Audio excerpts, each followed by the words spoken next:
नमस्ते दोस्तों। आज देखते हैं राज्यपाल की भूमिका। तो राज्यपाल की भूमिका हमेशा विवादित रहती है, जिसके कारण से बीपीएससी के दृष्टिकोण से राज्यपाल की भूमिका हमेशा महत्वपूर्ण होती है। तो आगे बढ़ते हैं इसमें। तो केंद्र में जिस प्रकार संसदीय शासन प्रणाली को अपनाया गया है, उसी तरह राज्यों में भी संसदीय प्रणाली को अपनाया गया है। संसदीय प्रणाली के तहत राज्यपाल संवैधानिक प्रमुख होता है। जिस प्रकार केंद्र में राष्ट्रपति प्रमुख होता है संवैधानिक, उसी तरह राज्यपाल संवैधानिक प्रमुख होता है राज्य में, और मुख्यमंत्री वास्तविक प्रमुख होता है। तो राज्यपाल जो भी कार्य करता है वह मुख्यमंत्री के सलाह से ही करता है। अब बाद को अपने लिए विवेकीय अधिकार वो मुख्यमंत्री के सलाह से नहीं करता है। अन्य सभी जो भी अधिकार है वो मुख्यमंत्री की सलाह से ही करता है। तो हम 5 प्रकार के शक्तियाँ का वर्णन करेंगे। पहला है कार्यपालिका शक्तियाँ, दूसरा है विधायिका शक्तियाँ, तीसरा है वित्तीय शक्तियाँ, चौथा है न्यायिक शक्तियाँ और पांचवा है विवेकीय शक्तियाँ। तो कार्यपालिका शक्तियाँ को पहले देखते हैं। कार्यपालिका शक्तियों के अंतर्गत जो राज्य में उच्च स्तर की नियुक्तियाँ होती है, सभी नियुक्तियाँ राज्यपाल के द्वारा किया जाता है और वह मुख्यमंत्री के सलाह से करता है। तो पहला इसमें जो होगा, राज्य सरकार के सभी कार्यपालिका संबंधी कार्य औपचारिक रूप से राज्यपाल के नाम से किए जाएंगे और राज्य सरकार के कार्यों को अधिक सुविधाजनक बनाने के लिए और उस कार्यों को मंत्रियों में विभाजित करने के लिए नियम बनाएगा राज्यपाल।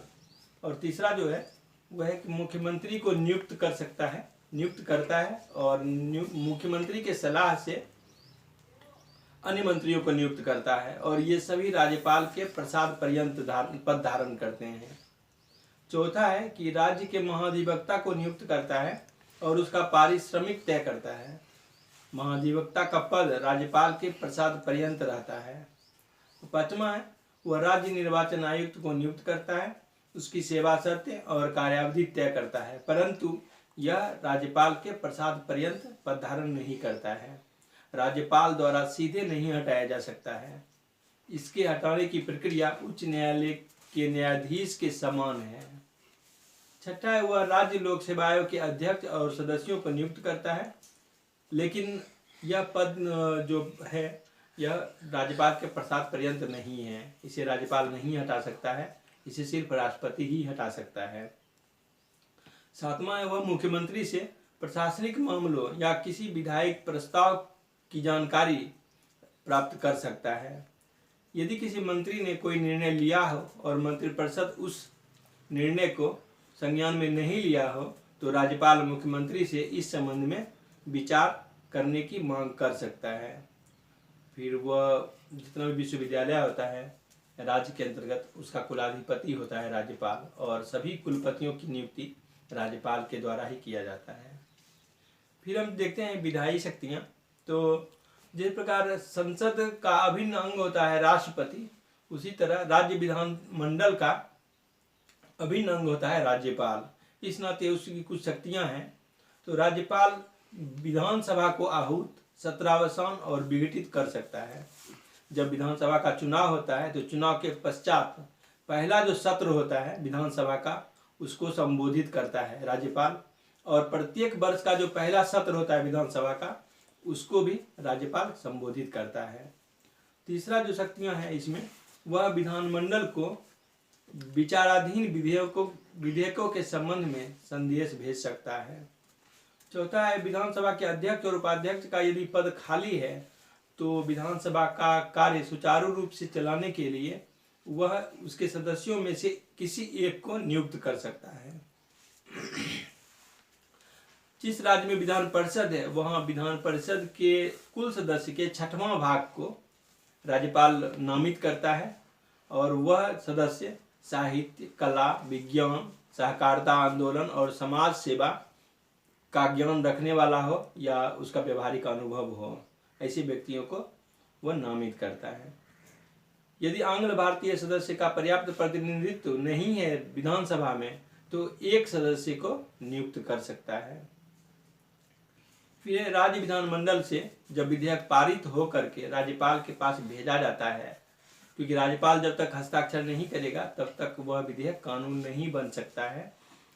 तो जब राज्यपाल के पास भेजा जाता है विधेयक को, तो वह कुछ निर्णय करता है। उसमें से पहला निर्णय है कि वह विधेयक को स्वीकार कर सकता है और उसके हस्ताक्षर करने के बाद वह विधेयक कानून बन जाता है।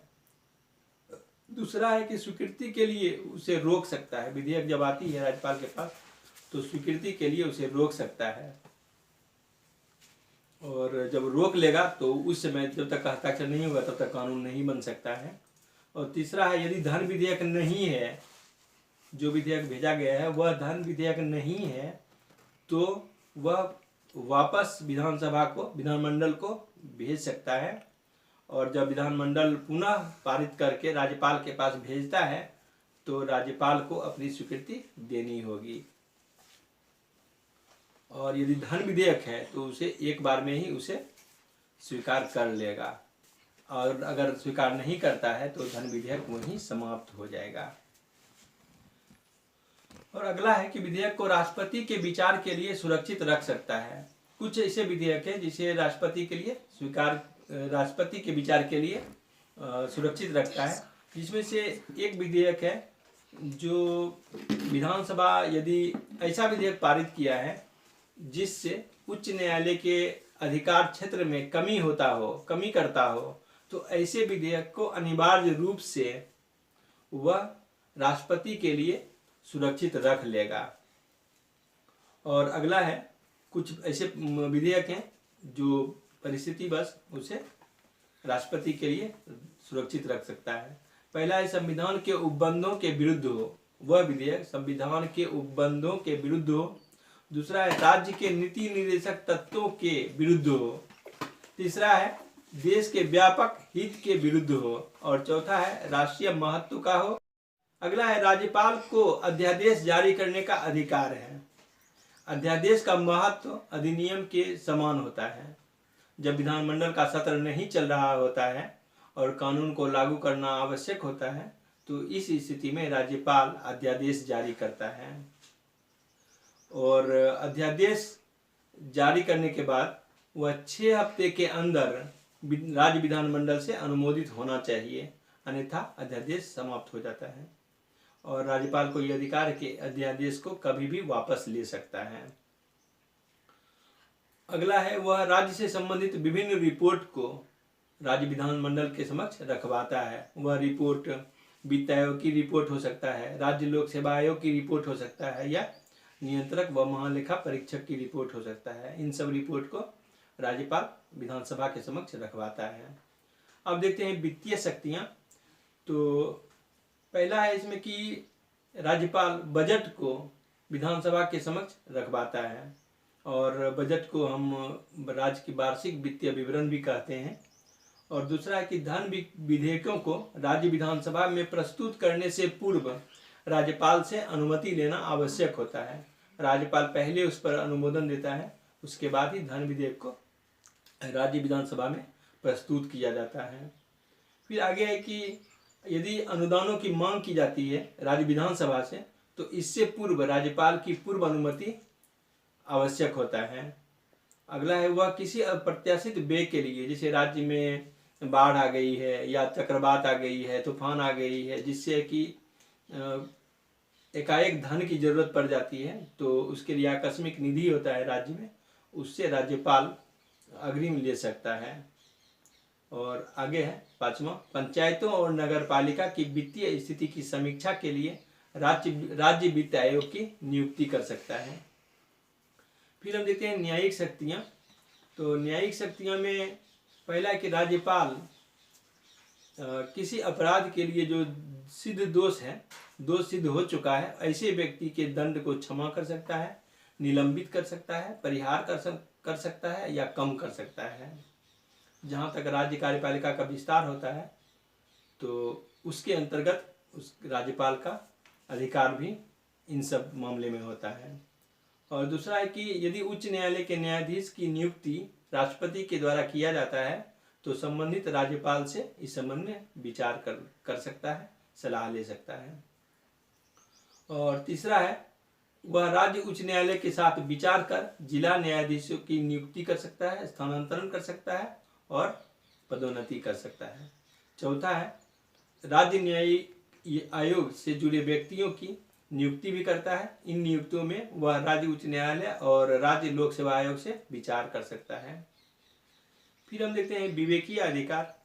मुख्य रूप से विवेकीय अधिकार में विवादित होता है, हमेशा कहीं न कहीं ये विवाद में रहता है और इसके लिए राज्यपाल को कठपुतली भी कहा जाता है या केंद्रीय एजेंट के रूप में कहा जाता है। परीक्षा में भी आ जाता है कि राज्यपाल कठपुतली है या राज्यपाल केंद्रीय एजेंट है, इस संबंध में व्याख्या कीजिए।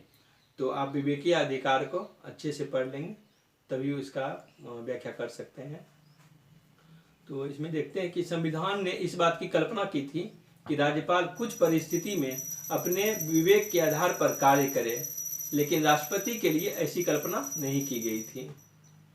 42वें संविधान संशोधन के द्वारा राष्ट्रपति को मंत्रिपरिषद के सलाह की बाध्यता कर दी गई कि राष्ट्रपति कोई भी विधेयक पर हस्ताक्षर करेगा तो वह मंत्रिपरिषद के सलाह के अनुसार ही करेगा। और 44वां संविधान संशोधन के द्वारा उसे एक बार विधेयक को वापस करने का अधिकार दिया गया है, लेकिन राज्यपाल के संबंध में ऐसा नहीं है। राज्यपाल का जो अधिकार है ये थोड़ा व्यापक है और राज्यपाल के कुछ संवैधानिक विवेकाधिकार दिए गए हैं कि राष्ट्रपति के विचार के लिए किसी विधेयक को आरक्षित करना, ये संवैधानिक विवेकाधिकार है। इसके अंतर्गत मुख्यमंत्री से वह सलाह लेना आवश्यक नहीं समझता है। और दूसरा है, राज्य में राष्ट्रपति शासन की सिफारिश करना। राज्य में ऐसी स्थिति उत्पन्न हो गई हो जिसमें कि संवैधानिक प्रावधानों के अनुरूप यदि शासन नहीं चल रहा है तो वह राष्ट्रपति शासन की सिफारिश कर सकता है। और तीसरा है कि राज्य के मंत्रिपरिषद और प्रशासनिक मामलों में मुख्यमंत्री से जानकारी प्राप्त कर सकता है। ये संवैधानिक विवेकाधिकार है। और आगे कुछ राजनीतिक परिस्थिति है जिसमें उसे विवेक से निर्णय लेने का अधिकार दिया गया है। जैसे यदि विधानसभा का चुनाव होता है और उसमें जो रिजल्ट आया है उसमें किसी राजनीतिक दल को स्पष्ट बहुमत प्राप्त नहीं हुआ है तो वह मुख्यमंत्री के रूप में किसे चुनेगा यह राज्यपाल के विवेकाधिकार पर है। लेकिन यहाँ पर राज्यपाल अपने विवेक से या राज्य के हितों के अनुरूप नहीं काम करके वह केंद्र के एजेंट के रूप में कार्य करता है या केंद्र के निर्देशों का पालन करता है। केंद्र से जो निर्देश आता है कि किसको मुख्यमंत्री बनाना है उसको यदि मुख्यमंत्री बना देता है तो ये विवाद का कारण हो जाता है और मामला फिर हाई कोर्ट, सुप्रीम कोर्ट चला जाता है। तो इस संबंध में आप सरकारी आयोग की रिपोर्ट, प्रशासनिक सुधार आयोग की रिपोर्ट, पंचायती आयोग की रिपोर्ट का अध्ययन कर लीजिएगा और उसका क्या रिपोर्ट है उसके आधार पर आप उसमें सुझाव दीजिएगा।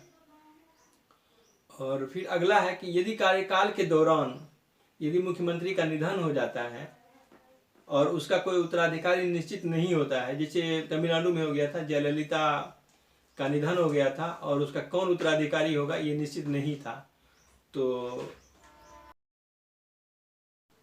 कार्यकाल के दौरान यदि मुख्यमंत्री का निधन हो जाता है और उसका उत्तराधिकारी निश्चित नहीं रहता है तो इस परिस्थिति में राज्यपाल अपने विवेक से मुख्यमंत्री को नियुक्त कर सकता है। जिससे अभी तमिलनाडु में हो गया था कि जयललिता का निधन हो गया था और उसका कोई उत्तराधिकारी निश्चित नहीं था, तो इस स्थिति में जो अन्य पार्टियां होती है या उसी पार्टी का 2-3 उत्तराधिकारी बन जाता है और मुख्यमंत्री की नियुक्ति में राज्यपाल को एक संकट में डाल देता है। तो इस परिस्थिति में भी केंद्र के निर्देशों का राज्यपाल पालन करता है और राज्य के हितों के अनुरूप कार्य नहीं करता है तो ये विवाद का कारण बन जाता है। तो ये इस तरह से आप लिख सकते हैं उसको।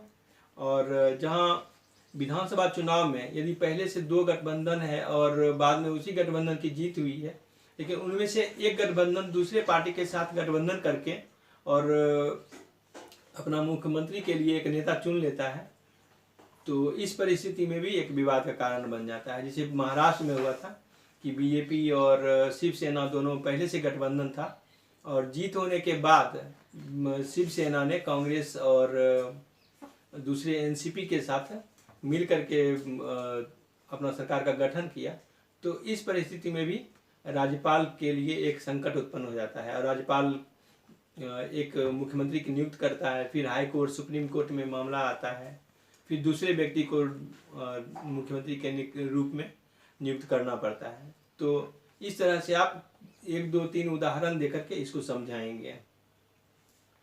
फिर अगला है, राज्य विधानसभा में सरकार को विश्वास मत हासिल नहीं होता है तो मंत्रिपरिषद को बर्खास्त करने का अधिकार है राज्यपाल को। राज्यपाल ऐसी स्थिति में जिसका विधानसभा में बहुमत नहीं है उसे बहुमत हासिल करने के लिए कह सकता है, और यदि मुख्यमंत्री बहुमत हासिल करने के लिए तैयार नहीं है तो राज्यपाल उसे बर्खास्त कर सकता है। तीसरा है, मंत्रिपरिषद के अल्पमत में आने पर राज्य विधानसभा को विघटित कर सकता है। तो इस तरह से आप राज्यपाल की भूमिका को वर्णन कर सकते हैं, और जहां आपको लगे कि उदाहरण यहाँ देना जरूरी है वहाँ उदाहरण जरूर दीजिए, जिससे आपको इसमें मार्किंग अच्छा होगा। तो वीडियो अगर पसंद आया हो तो लाइक कीजिएगा, और कहीं डाउट होगा तो कमेंट कीजिएगा, और अगला नोटिफिकेशन पाने के लिए आप सब्सक्राइब कर लीजिएगा।